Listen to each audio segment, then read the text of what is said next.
हिमालय राज चिंता में डूबे। पिताश्री, क्या बात है पिताश्री?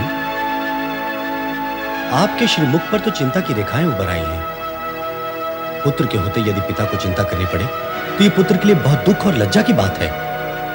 कृपया अपनी चिंता का कारण बताएं। कुछ विशेष नहीं पुत्र मैना।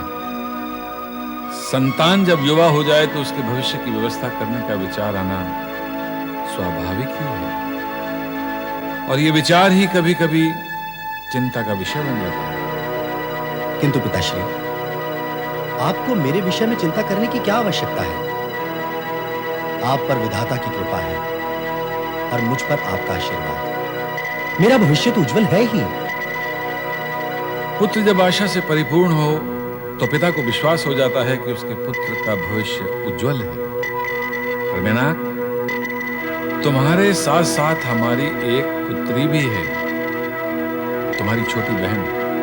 हाँ, पार्वती। आप उसके विषय में चिंता कर रहे थे? हाँ, हम उसके लिए चिंता कर रहे थे और तुम्हारे लिए विचार। पार्वती अब बड़ी हो गई है, उसके लिए योग्य वर भी तो खोजना है। और मेरे लिए किस खोज पर विचार कर रहे थे पिताश्री? प्रजा के समर्थन पर। अर्थात तुम युवा हो गए हो मैना। कहते हैं पुत्र की ऊंचाई जब पिता के समान हो जाए तो उसका दायित्व बढ़ जाता है, विशेषकर राजपुत्र का। इस पर्वत प्रदेश पर राज्य शासन करते करते हम थक गए हैं और चाहते हैं कि इसकी बागडोर अब तुम संभालो।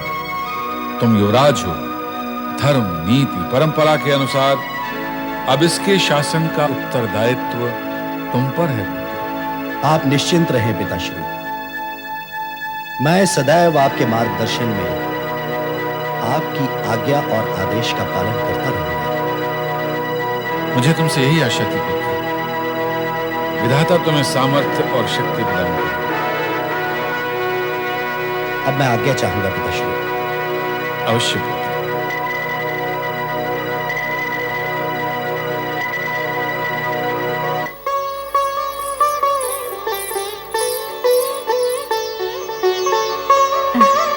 स्वामी, आप अकेले में क्या सोच सोच के मुस्कुरा रहे हैं? महारानी, आप कब आई? ये मेरे प्रश्न का उत्तर नहीं है स्वामी। ये मुस्कुराना तो प्रसन्नता का मुस्कुराना है महारानी। मैना की बात सुनकर मन गदगद हो गया। हमारा पुत्र बहुत ही बुद्धिमान और आज्ञाकारी है। पुत्र के गुणों पर मुग्ध हो रहे हैं आप। और पुत्री के विषय में क्या सोचा है आपने? उसकी शिक्षा पूर्ण हुई, अब वो सयानी और विदुषी हो गई है। उसके लिए हमें योग्य वर की खोज करनी है। महारानी, उसकी चिंता क्यों करती हो? तुमने स्वयं ही तो कहा है कि हमारी पुत्री विदुषी है, तो ऐसी योग्य कन्या के लिए वर पक्ष वाले स्वयं हमारे पास आएंगे। नारायण नारायण। हिमालय राज, आप तो ज्योतिष विद्या के भी ज्ञाता है। आपका स्वागत है देवऋषि। मेरा नमन भी स्वीकार करें देवऋषि। कल्याण भो। आइए देवऋषि। देवऋषि, आपने हमें ज्योतिषी कैसे बना दिया? ये गुण तो आपका है। महाराज, भविष्यवाणी जो अभी अभी आपने की है कि वरपक्ष वाले स्वयं आपके द्वार पर आएंगे। क्या ये संभव है? क्या ये सत्य हो सकता है? महाराज, आपको अपने ही कथन पर संदेह हो रहा है। आपने किसी न किसी विश्वास के आधार पर ही तो कुछ कहा होगा ना? पार्वती की बुद्धिमत्ता के बल पर ही मैं समझता हूँ देवऋषि कि उसे निश्चय ही सुयोग्य वर मिलेगा। फिर भी माता पिता को चिंता लगी ही रहती है। अब आप ही पार्वती के भविष्य के बारे में बताएं। आप दोनों की चिंता व्यर्थ है।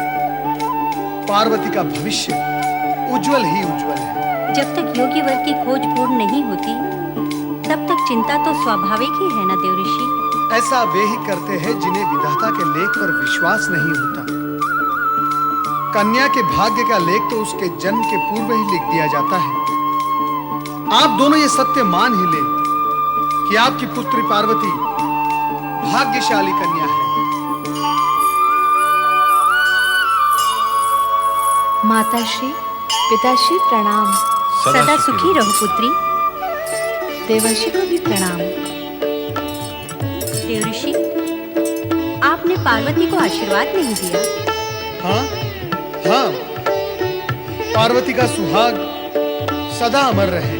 देवऋषि, आप तो ज्ञानी और भविष्यवक्ता हैं। कृपया हमें बताएं कि हमारी पार्वती का वर कौन होगा? कौन होगा?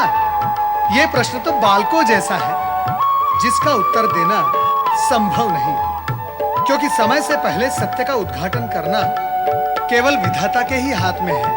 देवऋषि, आप त्रिकालदर्शी हैं। हमारी पुत्री की हस्तरेखाएं देखकर ये तो बताएं कि उसका वर कैसा होगा। कैसा होगा, ये एक जिज्ञासु प्रश्न है। उसके लिए उत्तर की अनेक संभावनाएं हैं। आप वही बताइए देवऋषि।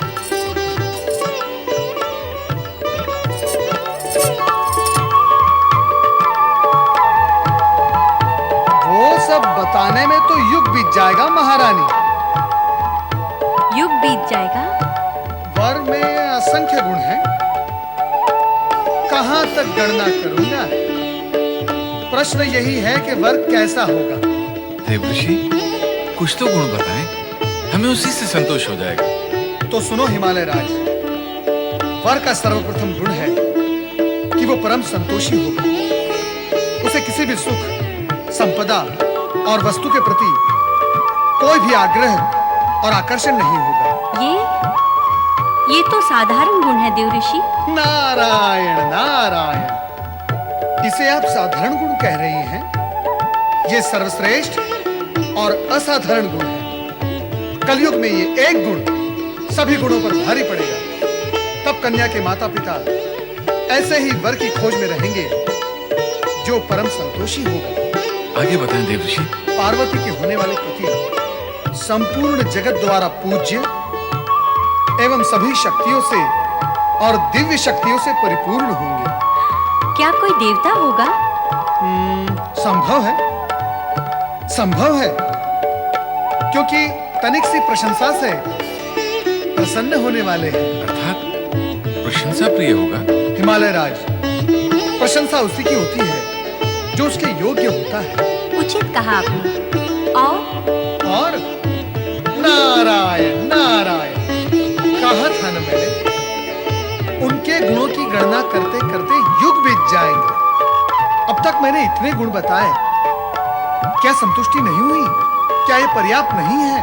वर के विषय में जिज्ञासा तो होती ही है न देवऋषि। हिमालय राज, वर का संतोषी, सभी गुणों से परिपूर्ण और जगत में सभी द्वारा पूज्य होना, क्या ये भी पर्याप्त नहीं?